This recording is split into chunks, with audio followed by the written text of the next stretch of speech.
Good afternoon, Facebook. I am Rochelle Dis and I'm one of the journalists here at Plymouth Live. And this afternoon, we have heard the sad news from Buckingham Palace that Prince Philip has died. So I'm joined today by Professor Judith Rabantham. Could you just introduce yourself to us, please?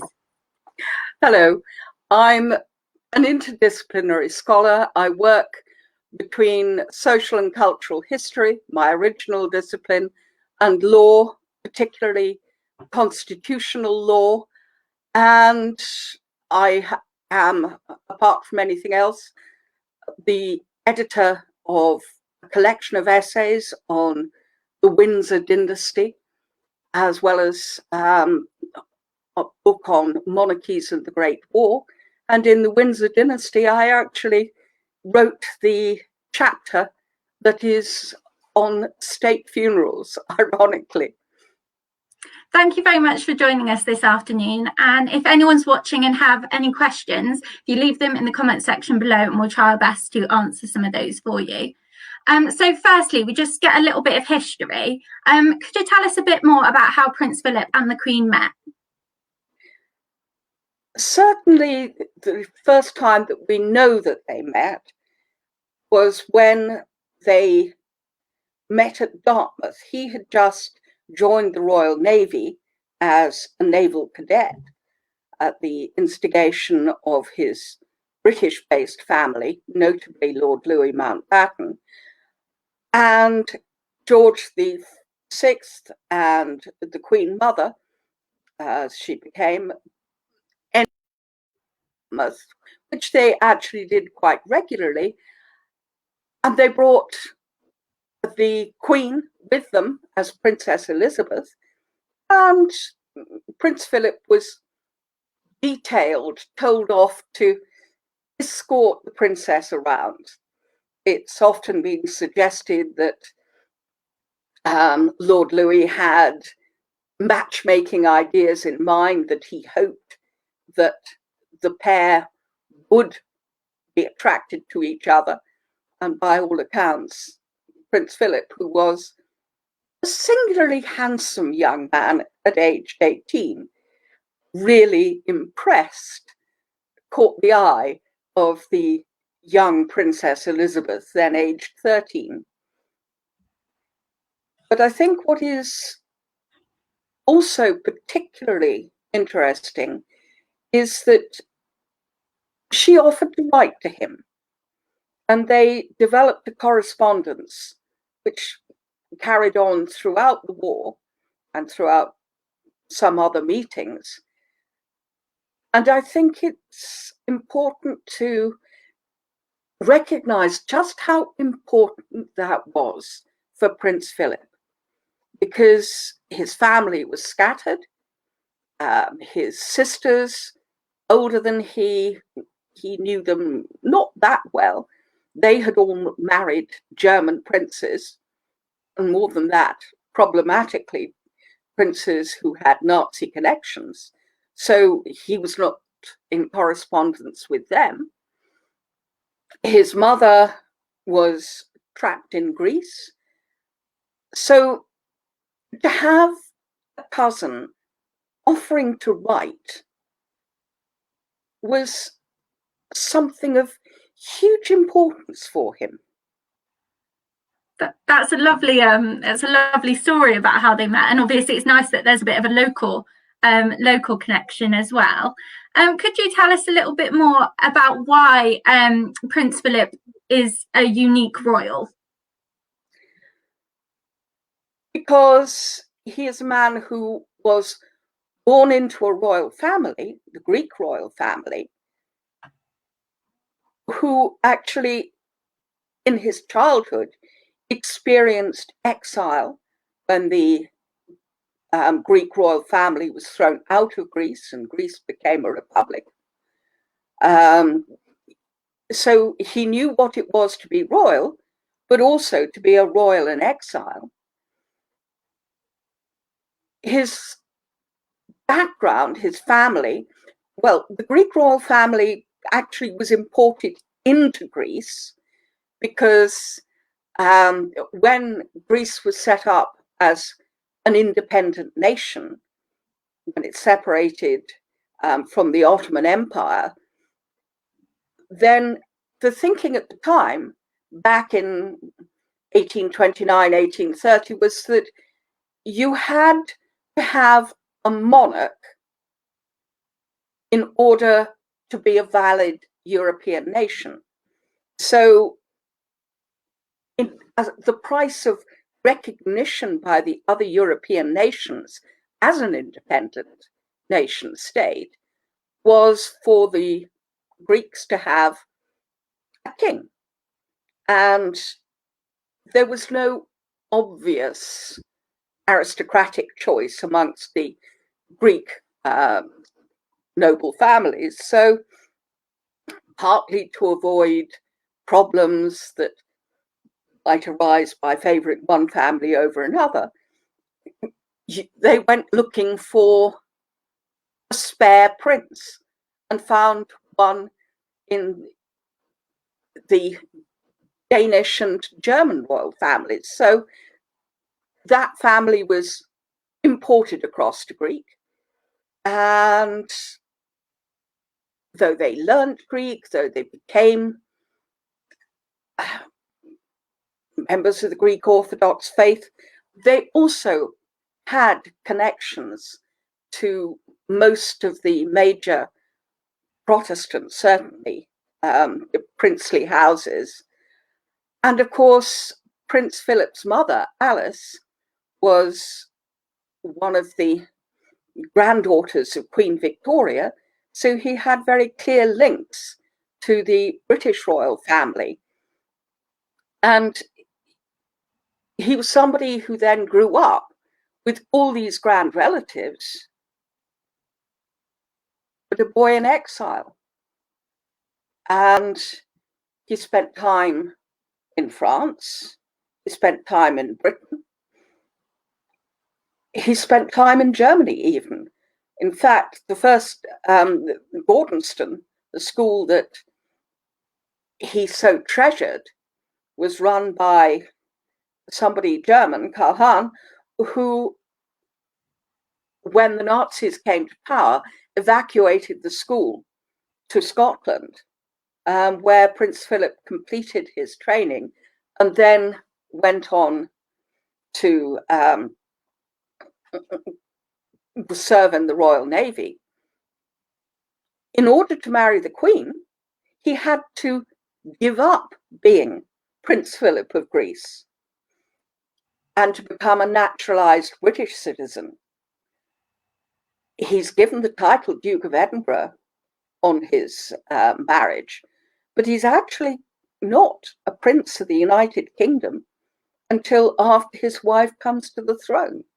So he's unique because he's suffered, experienced, went through so many different manifestations. That's incredible. Yes. Yeah. And some of the stories there, I think people would be surprised maybe to know if they've kind of grown up knowing him as a royal. It's kind of interesting maybe looking back at where he started. And of course, Prince Philip was famous for some of his so-called gaffes. Is there any that kind of spring to mind for you or yourself that might spring to mind when we speak about that? I think his tactlessness was sometimes literally just being tactless, but I think some of his gaffes were perhaps somewhat more deliberate or provocative than the official line and the official apologies actually were. I think when he once commented that, having flooded his plate with cream, that anybody who looked askance at you if you did the same was simply jealous they didn't have the guts and the gumption to do the same. I think that tells you the kind of man that he was.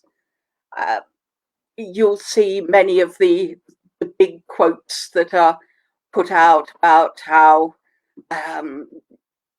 when a Cambridge student didn't recognise him, that he was a bloody silly fool. But it has to be said that his somewhat trenchant opinion of young people, remembering back to what he was himself, was that most of them were bloody silly fools and distinctly ignorant.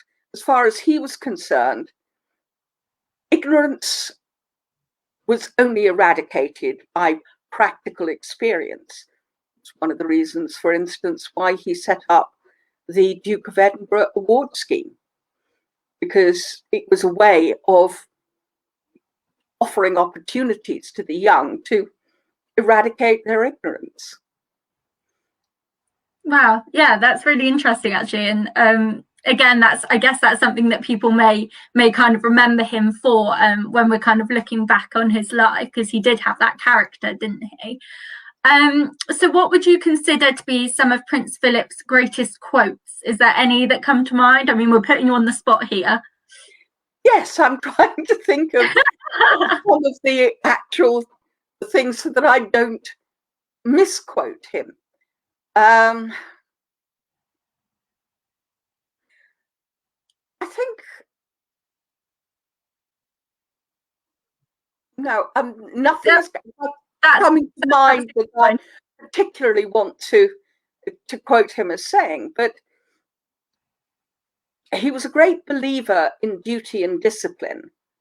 He was a man for whom duty was paramount, and in order to perform your duty, you needed discipline. So that, I think. Yeah, that's great, thank you, and we definitely put you on the spot there with that one. So is Prince Philip's death likely to have an impact in Prince Charles taking to the throne, do you think? No, because he had already retired from public duties, and the Queen, in the years of his retirement, had developed a new style of going on public engagements, either solo, very occasionally, or accompanied by another senior royal, Sophie Wessex, the Duchess of Cambridge, Prince Charles, the Duchess of Cornwall. So that doesn't change. And Prince Philip was never in the line of succession. So it changes nothing. Prince Charles is, as he was yesterday, the Prince of Wales and the heir apparent to the throne. When Her Majesty also leaves us, then he will become king. So there is no change there. Things carry on in constitutional terms unchanged. The change is that this is a family that has lost their senior male member, a man of considerable character who is going to be remembered by not the very youngest, not the latest arrivals, but certainly by any of the royal children who are toddlers. They're going to remember him. So they are going to necessarily be caught up in the sadness and the grief that that family is going through at the moment. Yeah, and I think that's something that we've really seen today, actually, is people posting their condolences and actually remembering that he is a granddad, he is a father, he's got a family that obviously right now will be grieving. So we've got another question here, which is, will Harry and Meghan come back to the UK after Prince Philip's death? So obviously you might not know the answer to this, but have you got any insight that you might be able to share? Well, one thing we know is that there is no constitutional requirement or expectation. Prince Philip never wanted a state funeral. He wanted a relatively low-key funeral. I think he pretty well accepted that he was going to end up having a funeral with at least some pomp and ceremony, but he wanted a military-style funeral rather than anything else. And the reality is that thanks to the COVID pandemic, we are in a situation where I can almost hear him chortling, because he did have a great sense of humor. The funeral is going to have to be still lower key. We are still under lockdown conditions. While they are lifting, there are still restrictions, and those restrictions affect things like funerals. Whether it is appropriate for Harry and Meghan to fly back to the UK is a matter for debate within the family, but also in consultation with the authorities, because if it was anybody else but the Duke and Duchess of Sussex, how would we view people coming across for a family funeral? In a sense, it's one thing if somebody actually is still living, but I mean, I know a member of a family I know, there is a funeral on Monday next, and one of the daughters is in Australia and is not coming back for the funeral because it would break the rules. Is it appropriate for Harry and Meghan, the Duke and Duchess of Sussex, to set such an example by coming back for what has to be a scaled down funeral? Almost certainly there's going to be a memorial service later on in the year. Would it not be more appropriate for them to travel to that and to perhaps view the funeral service of Prince Philip via Zoom or some similar thing as others are? I think there would be a certain unhappiness if they were to claim a particular privilege simply because it's Prince Philip, simply because this is Prince and Princess Harry. It's not something that I think would automatically happen. If it does, they will have made some kind of arrangements, but I will not be at all surprised, and nor will I see it as something that's a dereliction of duty if they don't come. Yeah, I think with COVID, that does just kind of affect everything, doesn't it? And people will be taking that into consideration. So on that kind of note, will we be getting a bank holiday for Prince Philip's funeral? I think that, again, that is unlikely because it is not a state funeral. He specifically does not want a state funeral. He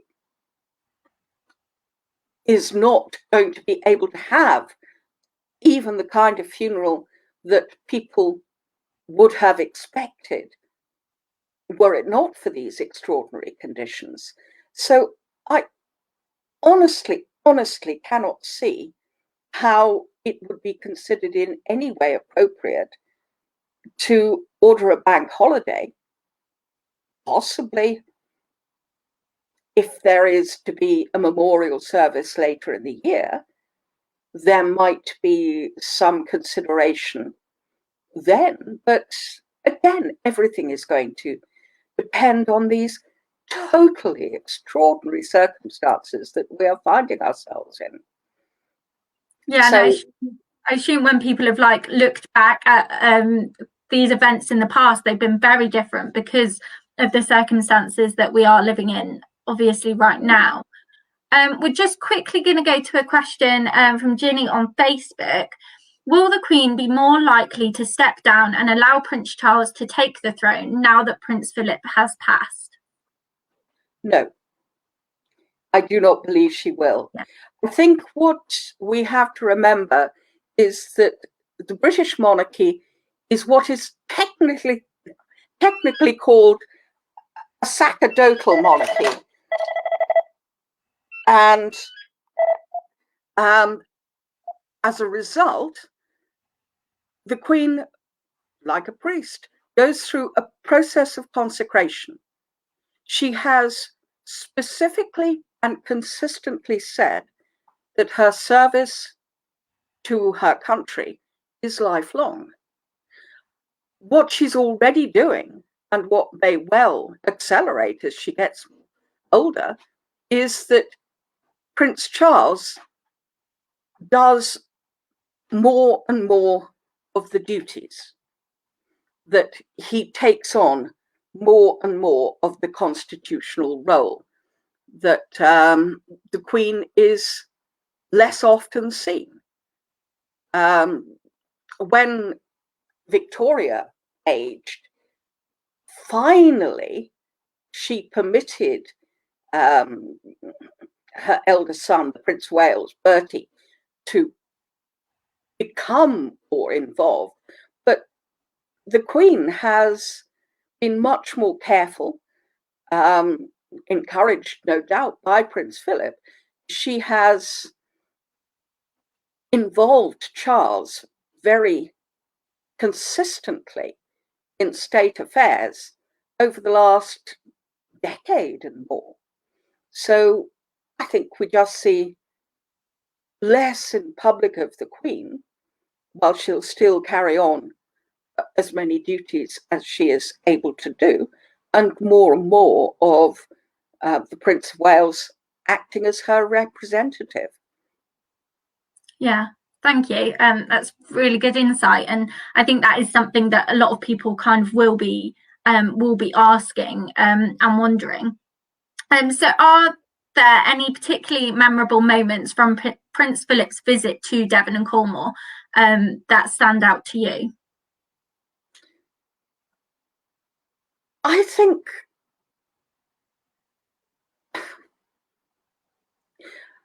it was something that is always going to be more memorable for the individuals who were there, rather than for any particular visit saying this visit was more important than any other.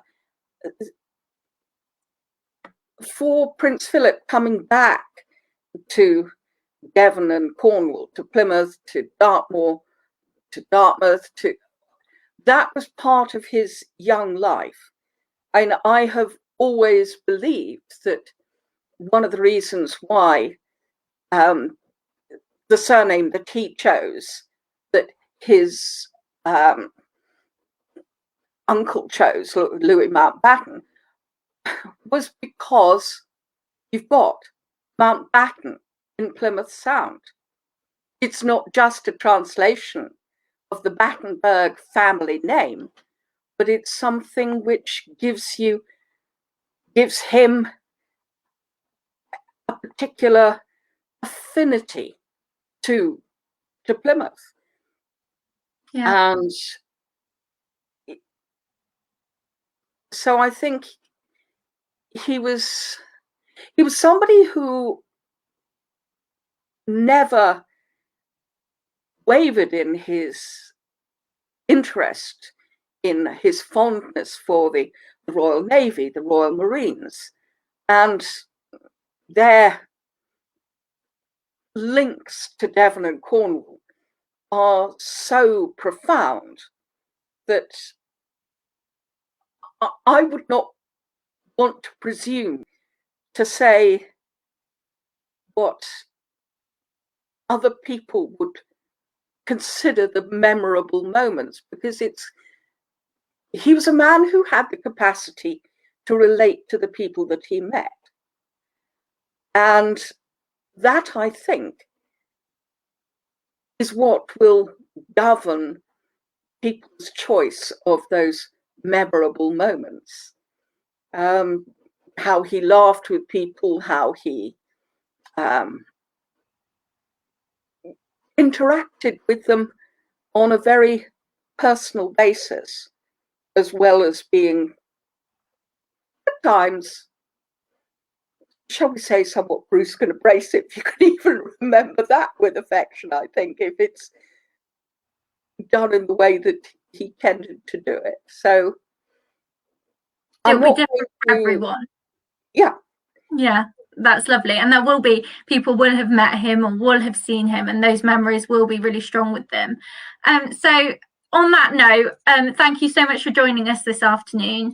And if anyone wants to hear any more about our coverage of Prince Philip's passing away, then we've got stories on all of our sites, obviously, today. So thank you very much, and we'll see you again at some point, I'm sure. Take care. Pleasure. Thank you. Bye-bye.